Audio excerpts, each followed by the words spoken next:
نماز کسی کی نہ چھوٹے، نہ کسی عورت کی نہ کسی مرد۔ اور نماز میں اللہ کا ایک مطالبہ ہے کہ جب نماز پڑھو تو اور میں ہوں اور کوئی نہ۔ ایک اس کی ہم مثال دیتا ہوں، بیوی تم سے بات کر رہے ہو نا، بیچ میں موبائل بج پڑے تو وہ بیوی کہتی کیا مصیبت، کبھی تو اس کو بند کر دیا تھا۔ یہ ایک آج کی عام مثال، میرے ساتھ تو بہت ہوتا رہتا ہے، کیا مصیبت، کبھی تو اس کو بند، کبھی تو میری طرف بھی متوجہ ہوا کرو، ٹھیک ہے؟ تو اللہ قرآن میں ایک بات کرتا ہے، فَإِذَا فَرَغْتَ فَانْصَبْ وَإِلَىٰ رَبِّكَ فَارْغَب۔ آپ ہمیں گلاس اب پانی نہ ڈال، اچھا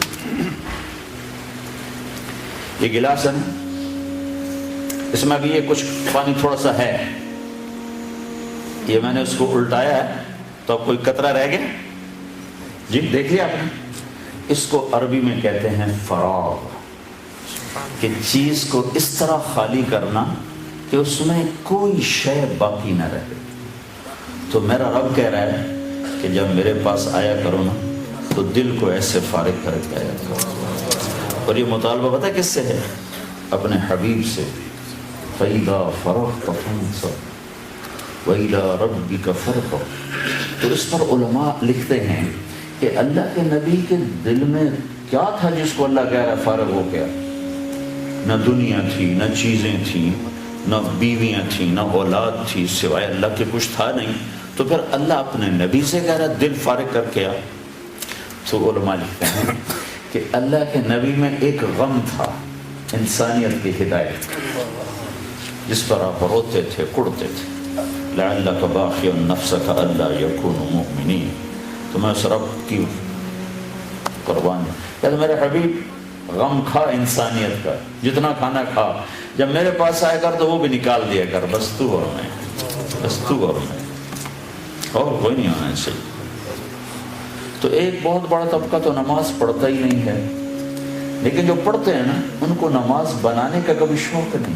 عورت کو یہ شوق تھا کہ میرے گھر ڈیکوریٹ ایسا ایسا ایسا، اس میں گلدستہ پڑا ہو، ایسا ٹیبل ہو، ایسا صوفہ ہو، ایسی میز ہو، میرا کپڑا ایسا ہو، آپ بھی کہتے ہو گاڑی ایسی ہو، دفتر ایسا ہو۔ میرا رب بھی تو کہتا ہے، ایک حدیث ساتھ اور جوڑ دو، یا ابن آدم کم تتزین للناس فہل تزینت لاجلی، میرا بندہ تو لوگوں کے لیے کتنا بن سمر کے نکلتا ہے، کبھی میرے لیے بھی تو بن سمر کے ہے۔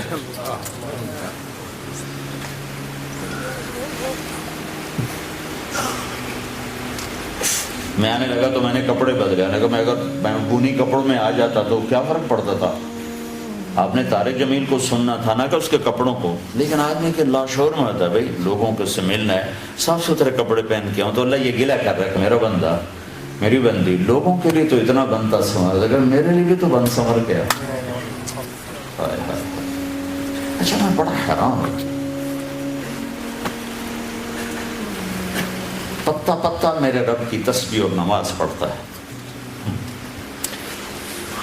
ساتوں آسمان بھرے پڑے ہیں فرشتوں سے، سجدوں میں پڑے، اللہ ان سب سے ہٹ کر کہتا ہے تو سجدہ کر، تیرے سجدے میں جو خوشی ہوتی ہے نا وہ اور کسی سے نہیں ہوتی۔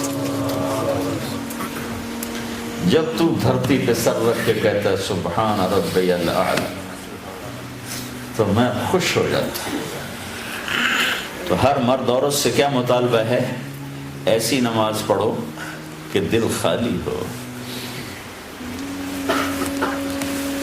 یہ نماز سیکھنی پڑے گی، 95% تو پڑھتے ہی نہیں، جو پڑھتے ہیں ان کو احساس ہی کوئی نہیں کہ میں کس کے سامنے کھڑا۔